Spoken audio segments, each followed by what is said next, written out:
figure, which is quite old now, but it's a Galaxy Zoo taxonomy, which sort of shows how the sort of classification clustering stuff was done.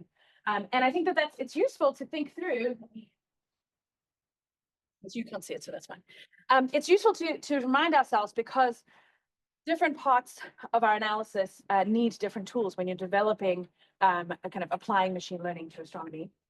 Of course, we have to have physics. Why do I care about this? I love how we still talk about standard candles when like 0 people on Earth now still really use candles for any sort of light. Most of the time candles are just for like the bath and feeling good. So I lived in New York City when Hurricane Sandy happened and there were no street lights. And so I like to tell people, city kids, what do you know about inverse distance? You know that if you cross the street when there are no street lights and the car headlamps are bright, you're going to die. So I like to think about headlamps rather than candles. But the funny thing is that you can only do that calculation because there are standards and car headlamps are put in the car with the same brightness, right?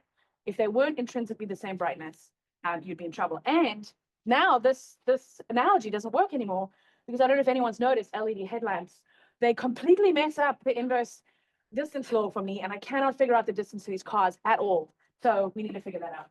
Hot take number 1. Okay. So in order to do cosmology with that, right, so you're measuring the difference between the apparent and what you infer to be the intrinsic magnitude of these sources because of the detailed modeling you're doing. And the difference between those two is your distance, right? And we care about cosmology.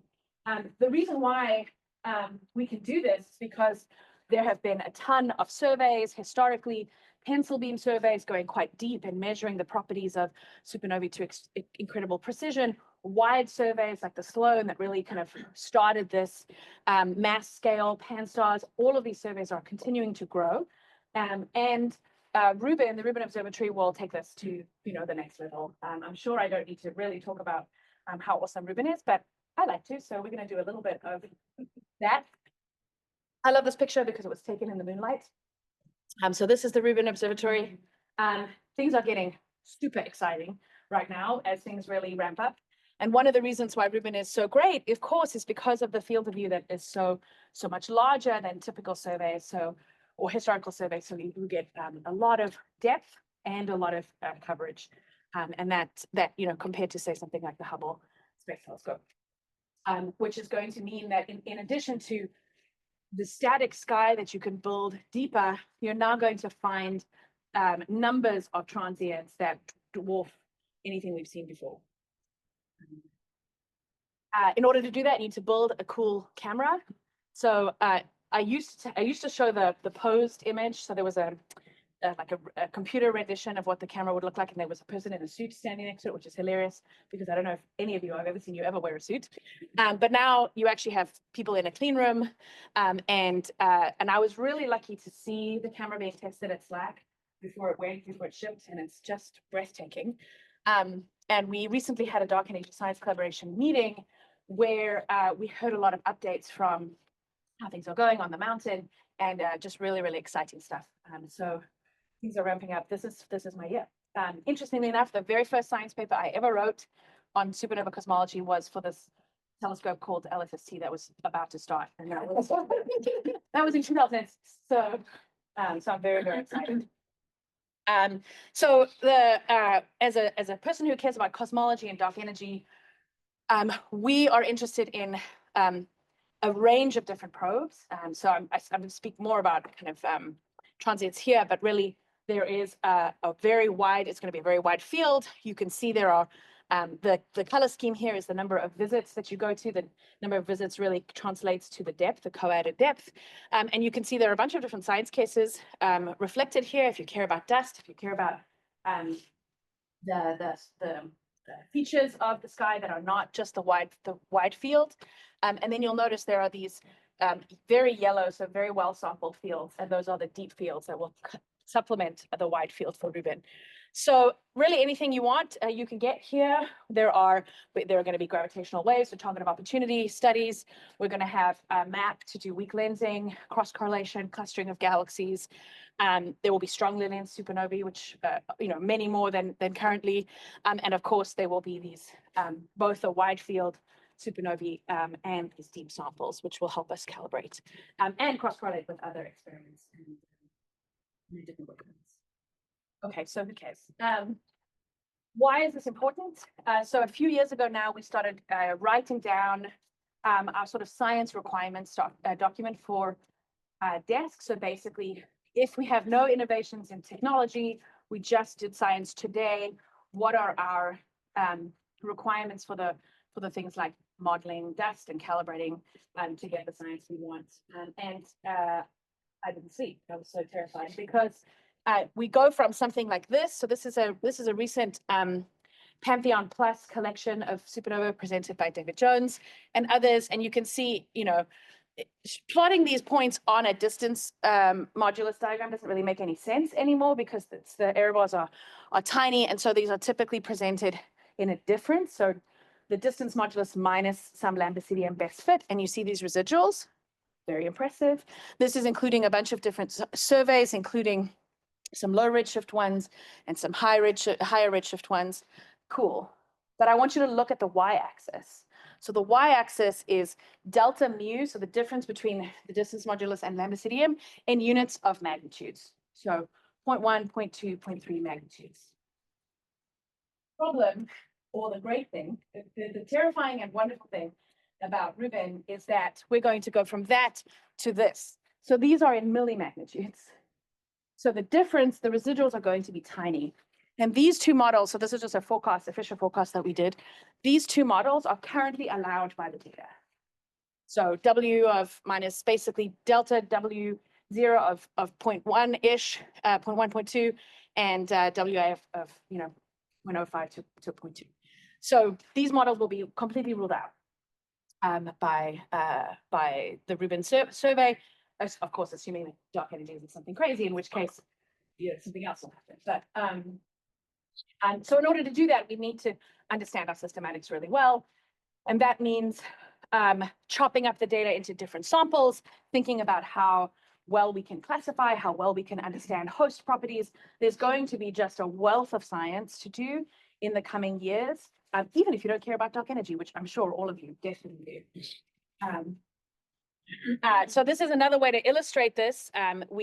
This is a contour diagram, and the way to understand this is imagine the true universe is sitting at the center. These contours are telling me the circle of ignorance. So I can't tell at 2 sigma the difference between any models lying in this blue curve if I only use the weak lensing, kind of the weak lensing reconstruction.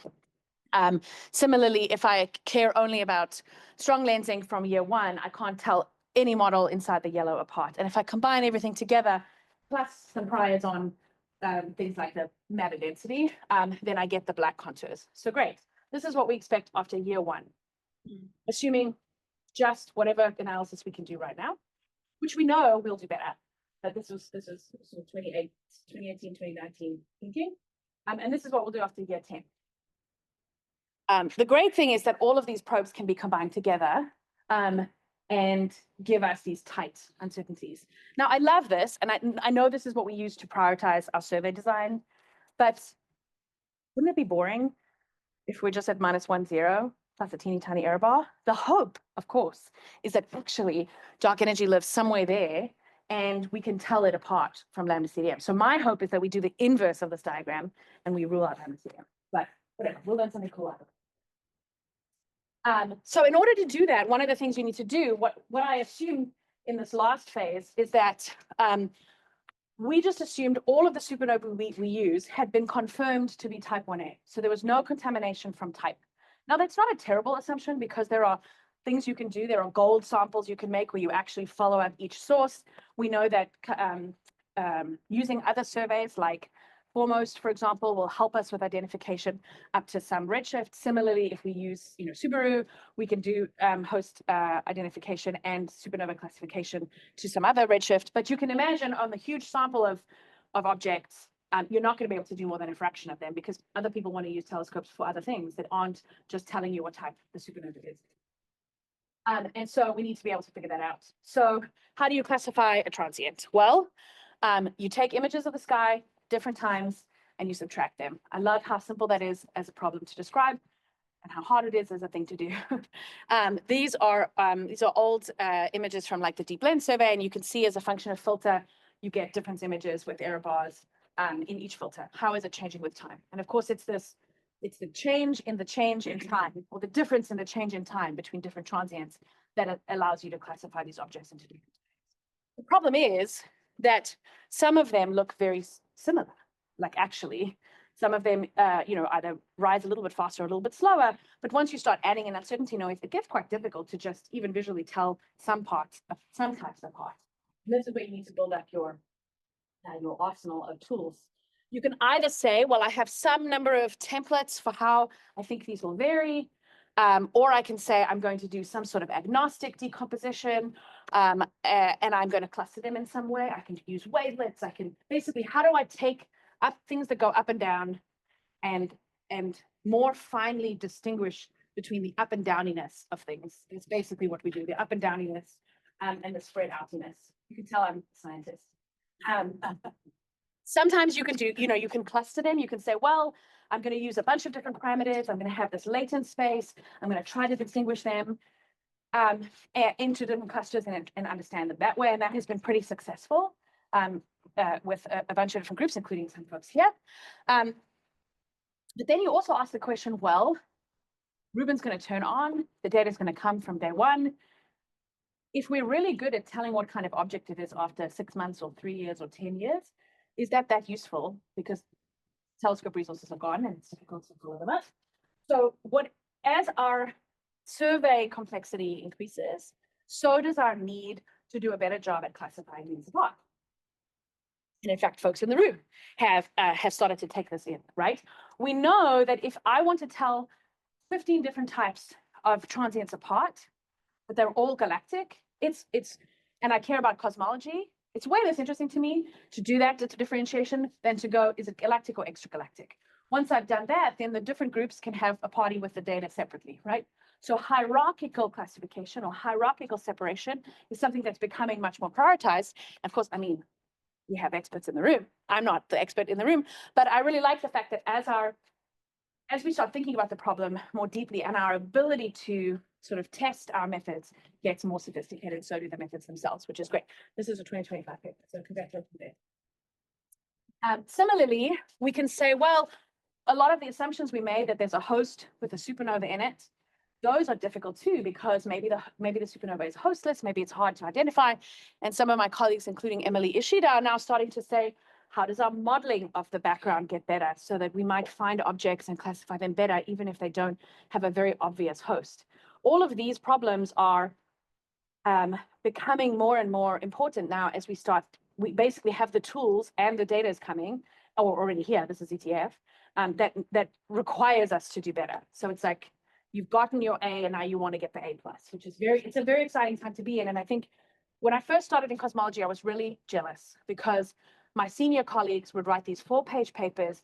What if omega matter was 0.3? And then it would just get a gajillion citations. And here we are like scrounging in the dirt to try to find these methods. But the cool thing is, because we have a difficult problem, we've got so much data, we've got so many systematics, it's kind of nice to think, now we need to get super sophisticated. So that's what I tell myself anyway. Okay. So where did this come from? I'm going to give you just a 2-minute summary of a group of folks I've been really happy to be a part of. So the huge kick in the community came, in fact, out of folks in the Midwest.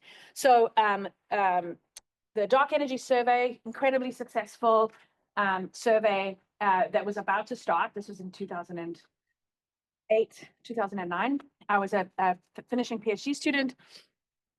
And so the PI was Rick Tesla at KICP.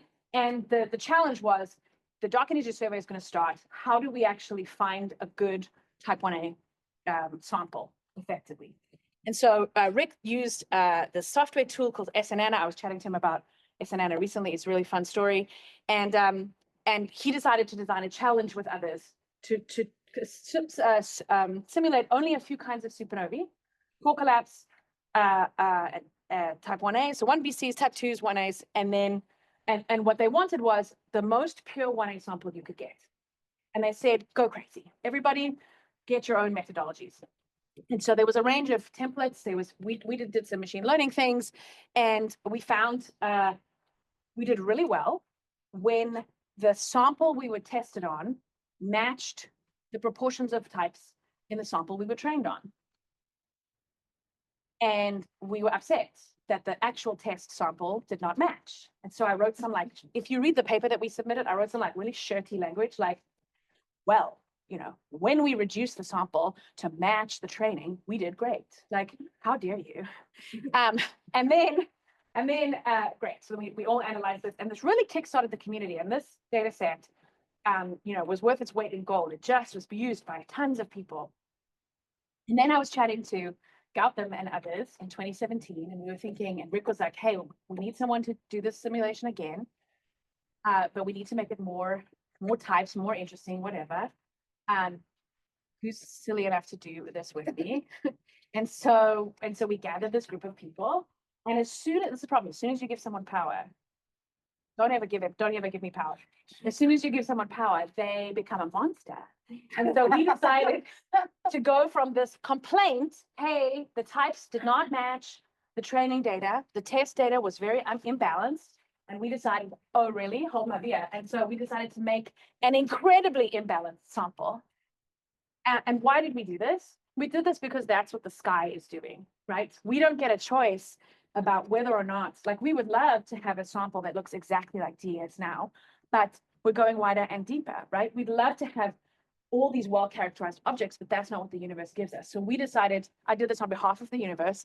We decided to, and I say me, but really there's actually a ton of people, and including lots of leadership by Gautam and Rick, who decided to make these simulations. And the cool thing is we put a call out to the community, and we said, send us your models. Send whatever model you have for something that gets bright in the sky. Give us your models. We will figure out a way to put it in SNANA. So that was really good. It led to a growth in the simulation software. And we're not even going to vet your model. We're not going to tell you that your model is acceptable or not. Even if it's super weird and it's gravitational microlensing and it hasn't been seen before, great. And we decided to make a training sample. Oh, I actually contributed Myra variables, which is fun. So I went online, found the Myra variables, like deformed them, turned them into light curves. And guess what the easiest classifiable object was? And it was that it was Myra variable. So I was not asked to contribute to the elastic. But anyway, so we made these two samples, and then we did something even more devious. So a bunch of the slightly weirder models, we didn't put them in the training data, but we did put them in the test data, because we know that there will be things in the universe that we're not yet prepared for, that we haven't observed, that we want to find. So we called them, type X, so class 99, and so we just we wanted you to be able to test them even though you've not seen it. So this was super fun, really, really great time. We had 15 models, 1 million SEDs, and the data are all public. We also got prize money, super fun. I've never held a prize before. So we partnered with Kaggle, who was so excited by this that they actually gave us some money. We then need to develop some thinking about how we would evaluate participation in the challenge. How would you be able to evaluate how well people are doing at classifying objects? And so this was a project led by Alex Maltz to basically say, can we simulate the ways in which you would decide on the type of an object? So this graph on the x-axis is what you think the object is, a probability, say. So each one of these will be a class, like type 1A, type 1BC, type 2, etc. The y-axis is what the true class is. And there are a couple of ways you can choose. You can say, it's so important for me that I find a kilonova that I'm just going to guess kilonova for everything, even if I'm wrong. This is so important. You could say, well, I'm perfect, right? You could say I have no idea. Everything gets the same probability, right? You could say I do really well when on some classes, but other than that, I'm not really sure. And then what I think are the most interesting are, I always think a type 2p is a type 2n. I'd never think a type 2n is a type 2p. So sort of confusion in one direction or confusion in both directions. Now, in general, any classification that you submit, so people would submit a matrix like this, and any matrix would be some sampling of all of these combinations. And the cool thing is, if you actually look at the submissions to Plastic, this is what we got. So this was the winner. This was Kyle Boone.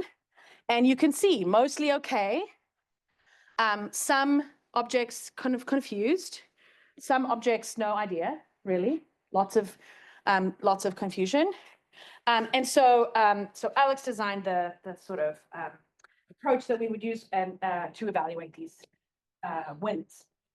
Now, in general, Kaggle required us to give you an answer, one score per submission per person overall. So you had to kind of do well overall. We had to pay a little bit of attention because if there are, 50 times as many type 1a supernovae than others, you could imagine just guessing right on one type and you would win. So we had to sort of downweight some things to help you do well overall. But in general, your classification algorithm is going to depend on the science you care about. So we enjoyed the fact that we could force the community to care about people that were not themselves. But in reality, of course, this data set itself led to things people tested for their bespoke classification analyses, which is good. Yes.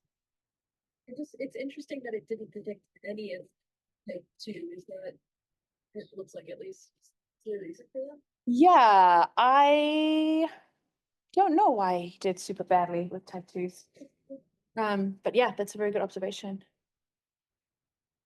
One of the things I should say in the paper, so we put out a results paper where we asked the winners to sort of describe the things the tools that they used, which we really enjoyed, because we learned a little bit about different approaches that people would use.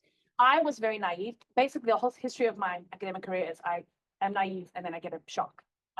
This is a theme. But I was super naive. I thought we would find the Uber algorithm, the perfect classification tool, and it would be the end. We would absorb it into desk and it would be dead. And of course, like, is science ever like that? No, it's never like that. So, so we basically learned a lot of things from the challenge. The first thing that we learned is the main thing is understanding this non-representativity. The same complaint I made in 2010 is the same complaint that we always make, which is we want an easier problem. We want the cheat codes to the test. And the way you do that is with data augmentation. So you can either augment the data by taking a sample, blowing up the error bars, redshifting it, removing some data points. It keeps the same label, so it looks different, but it has the same answer key. And that way you can bulk up the number of sources that you have to train your machine learning algorithm. Or you can do it in the feature space. So you can find out your features for your training data and then just augment them and simulate more samples from that training set. And you can do it in a bunch of different ways. And the winner of Plastic happened to be a graduate student who was applying for postdocs. I guess you need something else to do. And he knew about data augmentation. And so I think that was the thing that gave him most of the edge, because some folks did it, but not everybody did it. We learned that the solutions really weren't pretty. They were the opposite of what I wanted. So we had some folks who did or didn't do data augmentation or class imbalance. We had people who, I told you we had that one class where we didn't tell them what it was. We just said, classify it. Most people don't like a test like that. And so they just basically ignored it. They just came up with the probability as some product of all the other probabilities. And some people did like ensembles of different classification methods and like curve fitting. Some of them used neural nets, some of them used decision trees, some of them had 10 different algorithms, and then they just adversarially found the one that did the best. So I should say that people were able to submit solutions more than once. There was a limit, I think it was 5 a day submissions. So towards the end of the challenge, it got super stressful because Kaggle has a public and a private leaderboard. So they get a public score on 1/3 of the data, and then we could see the private score on the other 2/3 of the data. And so they were essentially playing, they would submit a solution, see how they did, and then change the algorithm, and then submit another solution. And they could do this over the period of 3 months. And it was very stressful because the leadership changed like within the last 2 days. And we couldn't always tell anybody. But we described some of these top submissions in our results paper. And so I briefly mentioned this, but the other thing is we needed to do a bit of a better job to incentivize people to find anomalies. The nice thing is that this anomaly work has happened after the challenge. People have used the data set, but during the challenge, people just want to win. And so I would say we've got zero useful information on anomalies from participants in Kaggle. By the way, you can still play Kaggle. You don't get any money, but you can still submit your solutions. this is just an example. And again, I want to always remind people, because when we talk about classification of transients, we have these beautiful light curves in our heads. And then when we see them, they look like this, which, some of these don't have a lot of data points. It's very scary. And so some people had a lot of confusion. So this kind of violin plot says, these were all the objects that were actually other. They were these weird class.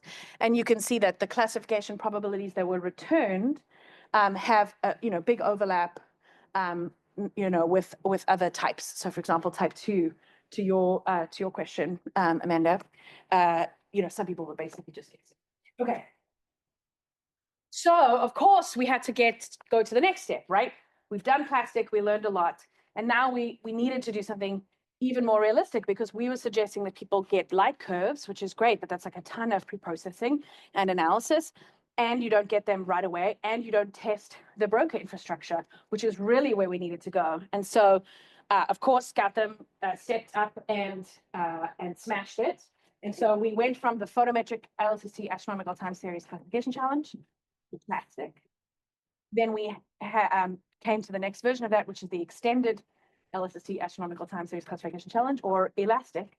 And so this was now more transients. We took the time to adjust the models. So people had complained about certain model assumptions. We then could adjust them. We could include more models. And the cool thing about this is, rather than just be a general challenge, we actually said to some of the Rubin brokers, you are going to be ingesting this feed live from Rubin. You don't know if you can handle those data volumes, both in absorbing, classifying, and returning classifications. So this was a much more tailored challenge to the brokers themselves. The data is still around and the models are public, et cetera, but it was really to try to test that infrastructure. And also we wanted to do more realistic things about putting transients in the universe, because previously we just either splattered them in the galaxy or splattered them on the sky. And now we looked for actual realistic simulations that had some properties, and then you could put the sources that it should be. We also, and as I said, we changed the model. So this was led by Gotham, with Gotham and Rick and Scaliano, and a ton of people actually involved in this. And the nice thing about Elastic is, again, it's provided a lot of new data for folks to test in concert with some of the surveys that are ongoing like CCA. One of the things I love is this plot. So this is from my colleague, Rob Knopp. And you just see, so these are the number of the alerts. And if you look at the y-axis, that's the way to show that you're going from 0 to hero, right? Which it was wild. And I like to think of it as like,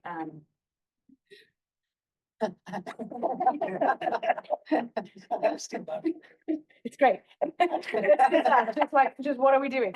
But we also learned something, and I think there was a lot of vulnerability on the part of the brokers too, because they learned something that's just going to live forever. So first of all, we could then classify how well they did as a function of time, like how well you do at classifying that, and we could say to them like, oh, your supernova classification is like 50 to 60. You need to do better, and so the algorithms themselves, the brokers could also develop and improve. And I like this. This is old now, and I should say everyone has changed and improved. This is not necessarily representative of the current state of affairs, but you could see here, they realized, oh, there's some delay here in how long the brokers are taking to return a classification. And if you're getting the data all the time, you want to understand that. So this is, from the brokers. The brokers get the data from Elastic here. So the alerts were being streamed now. I mean, the challenge is over, but they were being streamed at the same cadence as Rubin would actually stream them. So that's also testing like how you handle the actual alerts, pings, basically. And then this is the time the brokers take to figure it out. And then this is the time that they take to send it back. And so they found, some really interesting things about different broker architectures. Yes. So for plastic, yes. Here, I assume the brokers are trying to figure it out after 1, 2, 3. Exactly. Epics. So exactly. Can you talk about the performance as a function of? Yeah. So this is again, these plots have changed a little bit, and we should chat about getting updated ones. But this is, as an example here, this was a type 2, and you can see here, in this case, this just doing all right, but at 60%. But they do out 40% until 2.5 days, and then come up to 60%. But this was an example of saying like, you guys didn't go up above 60%, what's happening? And so there was this monitoring data sort of dashboard that allowed you to track classification. So one of the cool things about Elastic is it also generated the infrastructure to evaluate stuff. And that's something that's ongoing, being again led by Gautam and others. And is the assumption, what assumption about cadence and colors for images, is it sort of the best scenario what the survey will do, or with gaps and Best case scenario in 2022. Yeah. That's also true. So yeah, has it gone worse or better? Depends on the SkAI location. yeah. So So Ruben has a parallel survey cadence optimization committee, which is a whole other. aren't you? I'm on that video. Right. And the whole goal of that is to iteratively change the simulation assumptions to test different kinds of science. So one of the things we found when the survey cadence optimization committee started, I was on the first one. It was bad for transients, just bad. And so there have been a lot of changes proposed. One of the changes now is that there is a rolling cadence, right? Whereas it looks at one part of the sky and then moves on.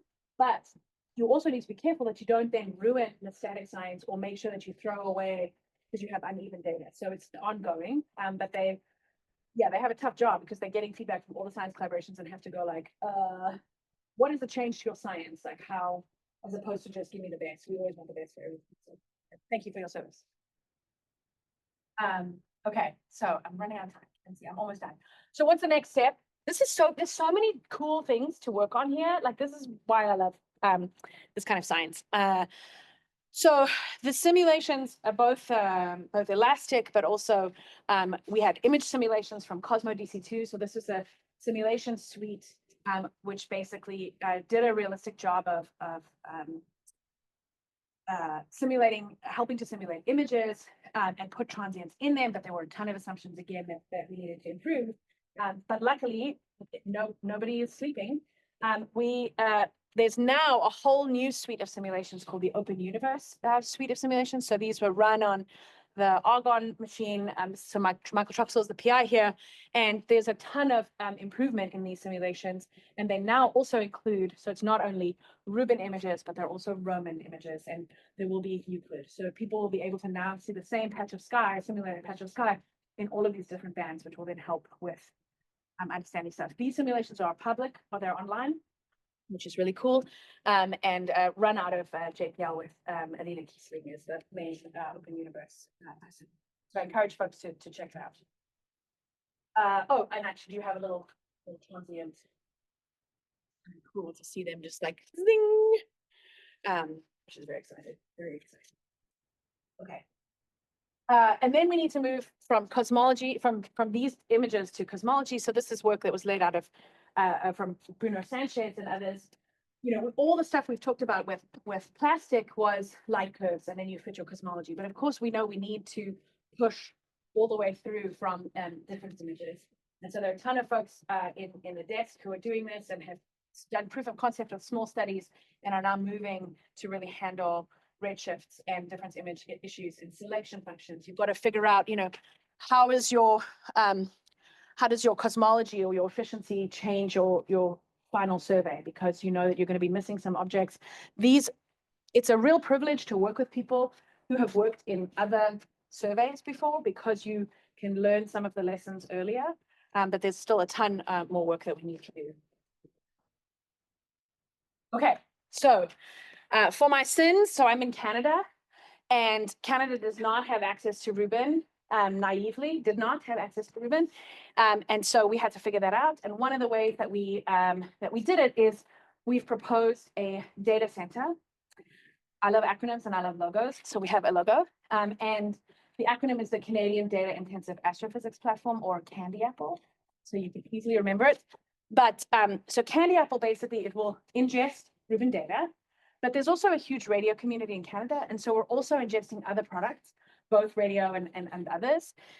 And what Candy Apple will do is it will take some of the alert outputs. So I've just been talking about alerts. We're not developing our own brokers, but we will inject some of the feeds from the brokers.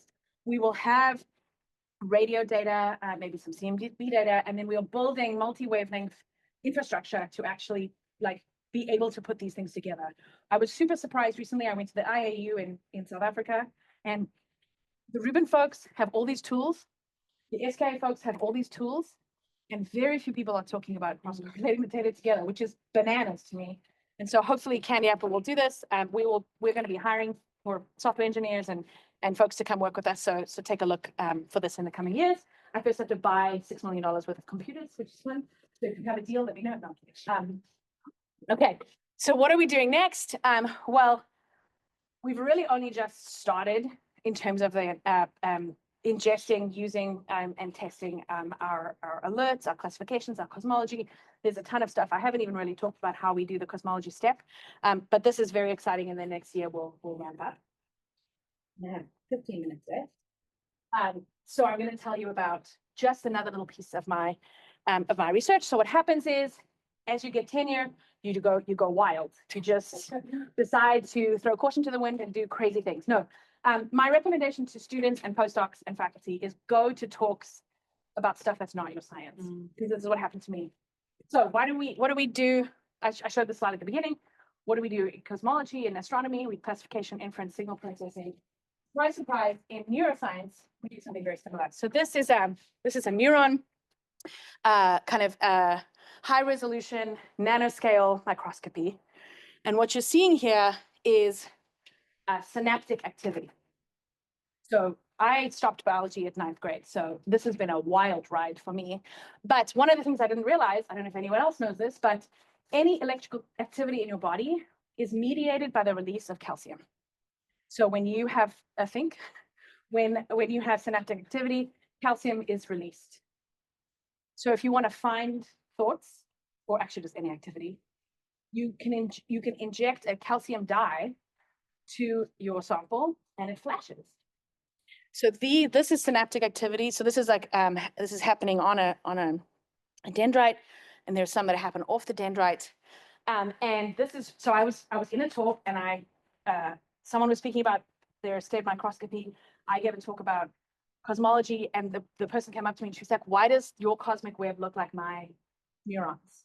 I was like, that's a very different conversation that I don't know how to answer. But we just started talking about the tools and analysis methods we used. And we just figured that we would think about our respective fields. So this is kind of what I showed you. So in the brain, you have this axon terminal, and you have a synapse between two terminals, and stuff happens here. You have little sparks of electricity between these, and that's important. We think that is correlated, or the frequency and the functional form, how this happens, is correlated with neurodegeneration. So the people that I work with study ALS and Parkinson's disease. Okay, great. So you have this calcium transient that I showed you. This is calcium release. And it can either happen on the dendrite, where this thing flashes, or it can happen between two in the synapse. And you'll see both examples of those. So what they do is they take hippocampal cells from mice. They put them in a dish. They infect them with this bioluminescence. By the way, this research is like 15 years old, that they found all these bioluminescent markers. And then they image them with very high resolution. And how do they do? Why do they care? Turns out, in addition to just realizing that there's functional differences, if you can do this in a live mouse, which foreshadowing you can actually see changes to the firing depending on what the mouse is doing, which is very cool and bananas. But also you can see there's a correlation with, if someone is starting to develop ALS, these symptoms happen way before physiological symptoms or macroscopic symptoms, which means you can start to develop treatments much earlier than when people start actually shaking. So what do? They take these images, they're movies, so they split them up, and they do brightness thresholds, and then they have all these different events that they classify. And then the grad students will be super happy. The grad students spend hours and hours and hours finding and characterizing these events. So one of these movies, about 6,000 frames, sort of micron a resolution, and it takes 1 hour of annotation done by a grad student expert. They know that so I thought, I was like, I'll teach you all about machine learning. They already had a lot of machine learning tools, but of course, just like we had the same issue with data augmentation, their big challenge is the processing step. It's not the machine learning step. And I was like, oh God, we have so many things we can talk about. So I looked at this and I thought, these are like spindly filaments. Astronomy is like tons of those. And in fact, I love this talk. This is a paper by Susan Clark and Josh Peak, where they use the rolling Huff transform to find filamentary structures in H-alpha. So we already have code to do that. Great. So what did we do? We just applied some of these tools. So this is done by my student Bolin Fan, and we're about to publish in a neuroscience journal, which is wild. I have a lot of thoughts about biology publishing. That's not me. No, that's not me. So what do? We take the video, we apply the rolling Huff, and we basically find the sticks. Now, I've been living in the CMB forever, and we do inverse variance weighting of everything. One of the things that what you'll notice is because the dendrites themselves are scintillating, it's very hard to do a difference image because the background, the dendrites are also moving. But if you do an inverse variance weighting, you can do a much better job of getting a background. So we did a better job of a mask and the background, and then we could find the transient. What's cool is if you look at these images, like we're looking at these things typically, but the transient is here. So the transient comes out here. And so we, just with this step, we were already finding a bunch of objects that they didn't find. Okay. Then we thought, how can we classify them?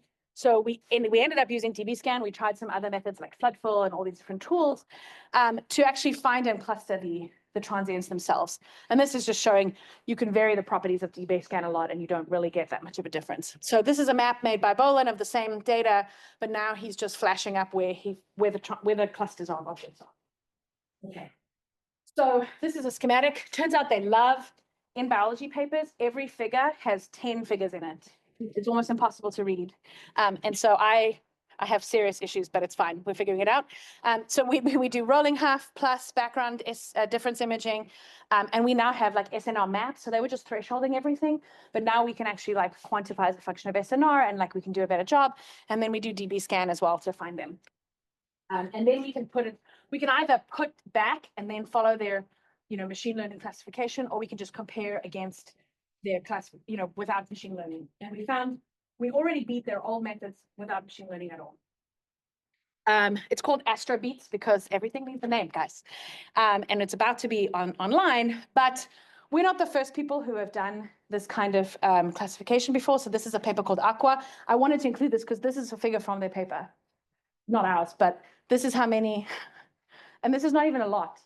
It's wild. Anyway, so what we could then start to do is compare our precision and recall against different methods. And, they have a ground truth where they just took the students' annotations and then trained an ML on it. And so we can compare against that one. They called that ITD, just initial threshold detection. And we're just smashing them, which is kind of great. Now, does that mean we find everything? No. Does that mean we have biases? Yes, potentially. But we can also look at those. So one of the things that we find is that,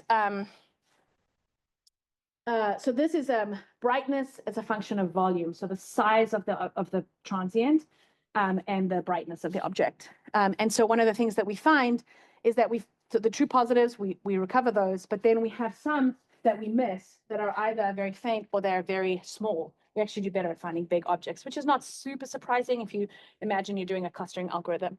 The cool thing is we can go back and ask the experts to find them. So I should also say, we can also classify how well we're doing as a function of transient type for the ones where they have also classified them before. And so we do worse at out of focus transients, but this is important because the microscope, by the way, it turns out if you turn lenses up or down, it's like the same, which is very cool. So the microscope, they have PSFs and they have all these different features, but sometimes near the edge of the field, there's an out of focus event, and they'll either completely ignore it when it's real. They don't necessarily care that much about the aperture. They're not doing aperture photometry, although that's something I tried. But they do care if there is a transient there, because if they're counting them. And so we do a little bit worse with the out of focus, but those are ones I typically ignore. So that's something where we're improving. Okay. We can also compare across time. So one of the things that happens is, turns out if you ask an expert to find the objects today or tomorrow, there's a variation because people are tired. And so they talk about inter-expert differences. And also if you ask Adam and I to find segmentations, we'll disagree. And so they can quantify between experts and in themselves. And so we can then compare against them as well. And so we find there are a couple of things we found. We're doing better than their previous approach, but we do have an interesting kind of long tail, particularly for the synaptic and the out of focus events. And we can, we're building all this infrastructure to be able to help understand that a little bit more. The cool thing about this algorithm is that because none of the pre-processing stuff is machine learning based, it's just all these methods, it takes a fraction of the time. And it's so fast that one of the things we're doing is we want to move to in vivo. So I told you that they take the cells from the hippocampus of the mouse and they put it in a dish and they put the dye. Turns out, again, the things I'm learning about brain science are wild. You could cut a hole in your skull and you won't notice. And you can do the same. So you can cut a hole in a mouse's skull, not kill them, and image them. And so then you can see how the mouse is firing if you flick its whiskers or it's climbing up something. And again, that starts to help connect mobility with brain science. I should say, one of the reasons why I do astronomy and not biology is so that I don't necessarily have to think of animals. This did take a moment. Also, I'm not very smart when it comes to biology, and I said to them, how do you give the mice Parkinson's? How do you find mice with Parkinson's? And they said, no, we give them Parkinson's. Did they genetically engineer to have the disease? So that I should have put that in the beginning, but you have to kind of wrestle with some of those issues. So what's next? So we think we will be able to do in vivo classification, and this is really important because some of the things that we're trying to understand is how to deal with treatment of these diseases early as possible. And that's why there's these studies in mice. But also you really don't, if you have to use a mouse for a study, you want to get as much information as you can so that you're not just, artificially using, they're very, very respectful about how many mice they use in a study and how to make the most of any data that you collect. And this kind of analysis will really help that. Another thing that we're starting to look at now is when you look at data from Rubin, you're going deeper. What starts to happen is that objects get deblended, right? Because you're looking so deep in the universe that there's a galaxy that's here and there's a galaxy that's here, and they kind of look the same. We have things that we know about galaxies, including their profiles, to separate them out. In the case of cells, you're trying to get as few cells as possible, and you're sending laser photons down into the cells, but some of them will be blurred. And so we're trying to see if we can apply deblending algorithms from astronomy to biology as well. So my take-home message for all of this is a lot of the tools and techniques that you use, including statistics and computer vision, but also other ones, are highly transferable and applicable. And what it requires is just to meet with the expert and ask them to describe, a day in the life. What are the tools they use? What are the challenges that they have? And it's super rewarding and refreshing. And I'm really excited this is our second paper that's coming out in the journal. And what's nice is now starting to think about the methods that they use and how we can transfer some of them back to astronomy as well, which I won't talk about here. But I think that's me. I'm really pleased to be working with a lot of great people, and I'd love to take questions now. Thanks.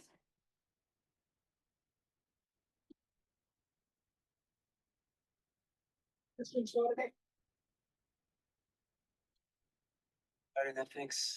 Very interesting. So about the transfer between of methods between the two fields, can you say a few more about the other way, like or whether they use something that you saw and were like, okay, this is amazing, let's use it for blending. Yeah, so one of the things that's really interesting is they have in neuroscience, there's very little simulation culture. Some people who simulate neurons do it so complicatedly with thousands of parameters that the scientist on the street doesn't use it at all. But they have done a lot of work well in advance of the current revolution in So you can use a microscope in two ways. You can use the stead high resolution approach, but that's very costly, or you could do confocal low resolution. And they developed a lot of machine learning stuff to do resolution transfer. So basically like generative adversarial networks, they're doing diffusion stuff.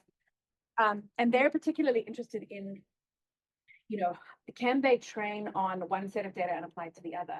So another challenge in biology that I would love to solve is people buy the same microscope, very expensive microscopes, and then they never share data with each other. They all use their own microscope, not because they don't want to, but because they just don't register them the same way. They don't have astronomy.net, astrometry.net, right? And so as a result of them, there's a ton of unused data. And but they've started to think about in their own system how they can transfer between different styles. And so what I would like to do is see if we can like learn from that, apply to some of our simulation tools, but then also see if we can do registration. So, yeah. The other thing that they don't use much, or that they've been thinking of anomalies, but their anomalies are quite different. There's like a really weird pixel, or some strange feature, and they don't always know the truth. Like if you're looking for two proteins, it matters. I said that these two synapses, and there's this interaction between them.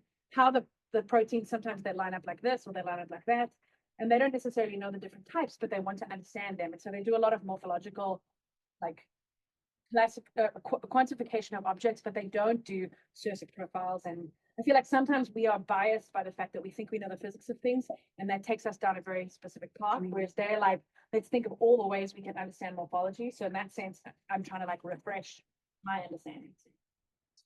It's also just really fun. Questions? Yeah, this is great. So I spoke a couple of years ago with people studying prostate cancer. They do all these things with MRIs, and they have all sorts of challenges, again, with sort of finding things. Different people find different things. Right. And so again, we have these conversations about, this, whatever.